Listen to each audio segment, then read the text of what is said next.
Ya, halo pagi adik-adik sekalian. Hari ini adalah pertemuan terakhir untuk di kelas kita di Cloud Computing sebelum final. Um, untuk sesi ini yang paling akhir adalah saya hanya nge-share beberapa materi ya terkait dengan final juga sebenarnya. Jadi akan ada final test setelah dari materi akhir ini. Nanti detailnya akan saya kabarkan dalam grup WhatsApp. Nah, untuk pertemuan kita hari ini untuk di virtualisasi cloud computing dan teknologi open source, kita akan ngebahas bagaimana kalau kita ngebangun sebuah VPS gitu ya, virtual private server tersendiri yang nggak nyampur dengan punyanya orang lain. Nah, kita akan ngelihat beberapa teknologi open source-nya, kemudian bagaimana tata caranya untuk ngebuat virtual mesinnya ke dalam, kemudian bagaimana memasangkan OS ke dalam VM yang udah kita buat gitu. Nantinya kita akan kupas-kupas dalam video ini. Nah, cloud sendiri kita udah tahu bahwa dia terdiri dari perangkat keras ya, perangkat keras, jaringan, storage, layanan, model antarmuka gitu ya, sampai dengan menyediakan kemampuan untuk melakukan pelayanan komputasi gitu.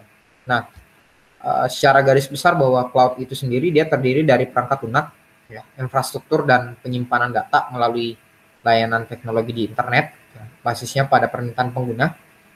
Kemudian kita ngebahas di sisi penyediaan layanan cloud yang sifatnya dia adalah memelihara dari aset teknologi informasi dan komunikasi atau TIK. Nah, untuk di cloud computing, hal yang menjadi inti adalah virtualisasi. Ya, jadi bagaimana kita menyediakan teknologi di mana orang itu nggak perlu ngebangun satu server, mereka naruh beberapa aplikasinya mereka itu secara virtual di melalui virtual ya menggunakan cloud computing. Di cloud computing ini dengan teknologi virtualisasi memungkinkan kita punya satu skema model bisnis yang baru. Jadi bagaimana ketika orang mau mau menggunakan suatu sumber daya fisik gitu, dia tidak harus punya gitu, melainkan bisa memanfaatkan teknologi virtualisasi. Nah, pengguna layanan itu hanya cukup membayar sesuai dengan yang mereka pakai. Jadi konsep yang kemarin sama yang kita pakai di Google Cloud, kita cukup membayar sesuai dengan resource yang kita punya atau resource yang kita pakai. Jadi lebih memudahkan dibandingkan kita harus membangun satu server sendiri. Nah, untuk di cloud computing ini sendiri ada beberapa persamaan ya kalau kita bercerita tentang cloud computing dan orang sering sebut dengan virtualisasi. Gitu. Nah, cloud computing dan virtualisasi ini memiliki persamaan di sisi abstraksi, gitu ya. Jadi abstraksi data, gitu ya. Sharing, flexibility datanya, kemudian bagaimana kita ngebangun sebuah data container. Jadi bagaimana kita abstraksi data, sharing resource, fleksibilitas, itu juga dua-duanya dibahas oleh cloud computing dan virtualisasi. Sedangkan ada beberapa perbedaan dari cloud computing dan virtualisasi. Apa itu? Yang pertama, kalau kita bercerita cloud computing, yang membedakan itu adalah dari sisi teknologi infrastrukturnya yang mereka pakai, platform sampai dengan software yang akan dipakai. Sedangkan kalau di virtualisasi, dia hanya fokus di bagian teknologi infrastruktur saja. Beda halnya tadi ya, kalau kita bercerita cloud computing, dia akan connected dengan platform dan software yang akan dipasang dalam satu cloud. Untuk di cloud computing, dia juga lebih ngebahas bagaimana bisnis konsep dari produk di cloud computing. Nah, jadi ada beberapa situasi ya yang menggambarkan cloud computing maupun virtualisasi ini secara detail. Yang pertama, organisasi itu akan punya volume gitu ya, beban kerja yang sangat besar, terutama ketika penggunaan perangkat kerasnya ini tidak memenuhi keperluan dari penambahannya. Yang kedua adalah organisasi ketika dia punya data pusat atau data center, ini pasti butuh dukungan dari infrastruktur juga yang lumayan variatif. Yang ketiga adalah organisasi ini juga harus memenuhi ya aspek legal dan keamanan dari satu penerapan teknologi cloud computing. Dan yang terakhir, organisasi juga membutuhkan bagaimana supaya jaminan kualitas dan garansi sistem itu ketika digunakan betul-betul menjamin bahwa software ataupun hardware yang kita pakai atau yang kita gunakan itu bakalan digunakan dengan baik.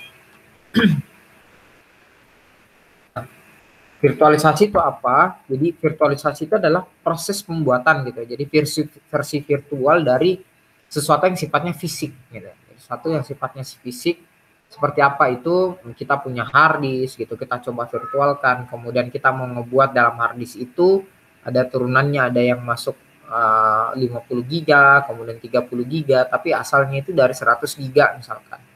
Jadi kita ngebuat satu model virtualisasi. Begitupun selain dari sisi storage-nya, kita bisa atur juga di setiap storage penyimpanan itu menjalani sistem operasi apa. Kemudian kita bisa ngatur juga jaringan model sumber daya jaringan di dalam satu teknologi virtualisasi. Nah, proses yang jalan itu kita sebut dengan hypervisor ya. Jadi kayak macam software yang atau firmware yang orang sering sebut dengan hypervisor.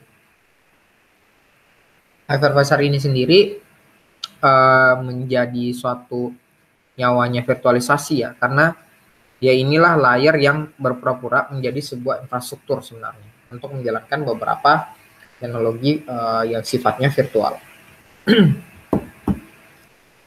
Nah, ibaratnya sih kalau kita bilang bahwa mereka itu jadi satu kayak layer gitu ya, jadi satu layer yang dia berpura-pura jadi suatu infrastruktur. Dia jalankan beberapa pekerjaan dalam satu virtual machine.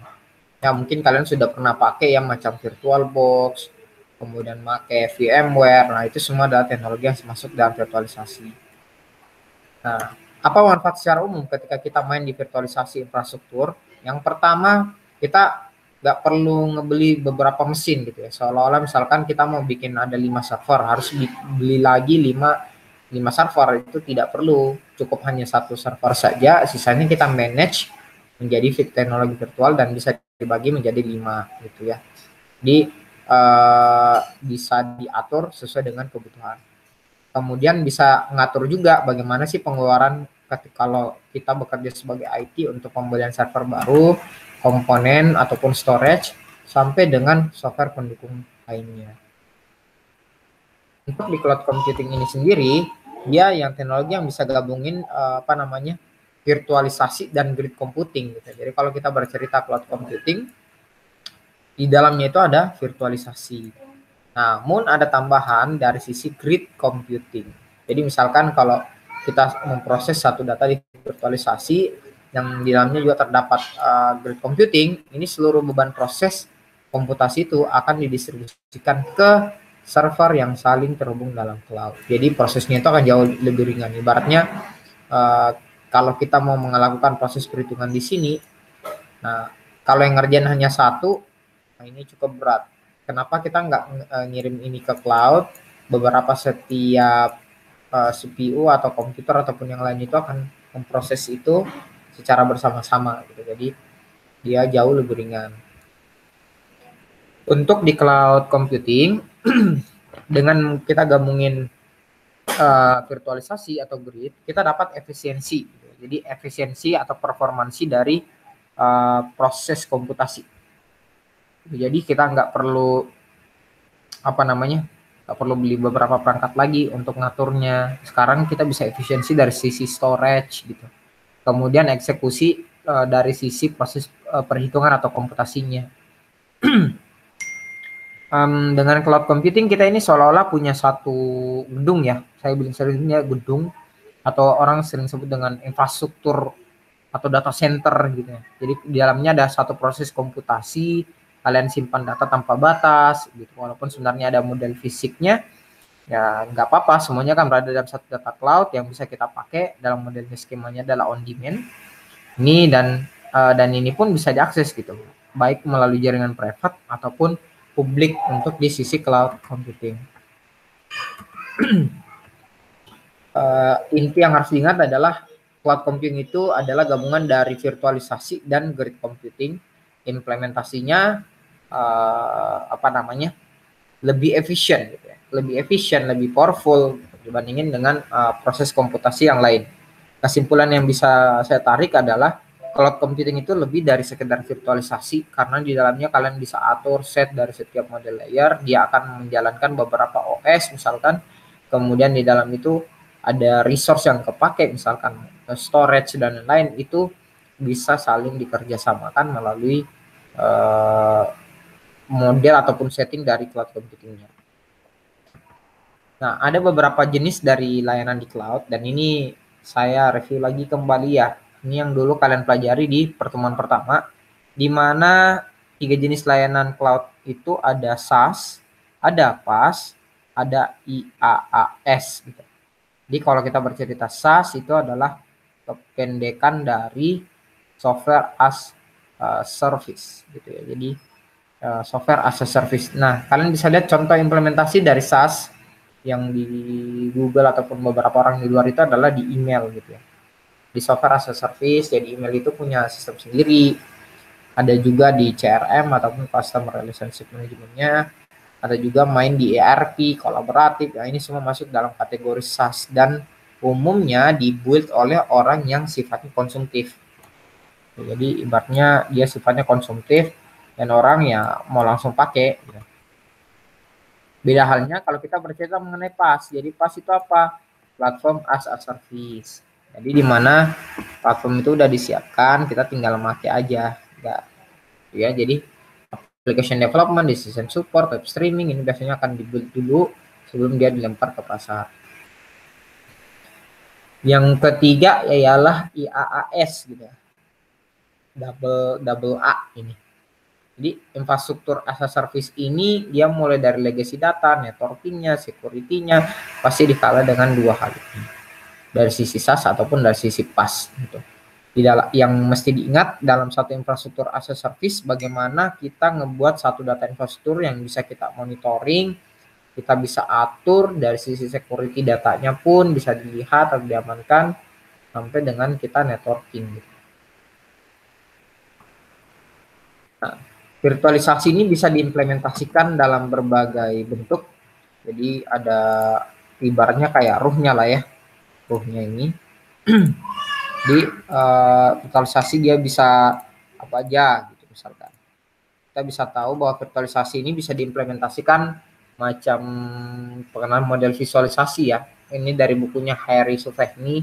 Jadi virtualisasi macam kayak VLAN, jadi virtual LAN. Untuk gunanya apa? Dia bisa saling komunikasi di dalam data gitu ya. Ya.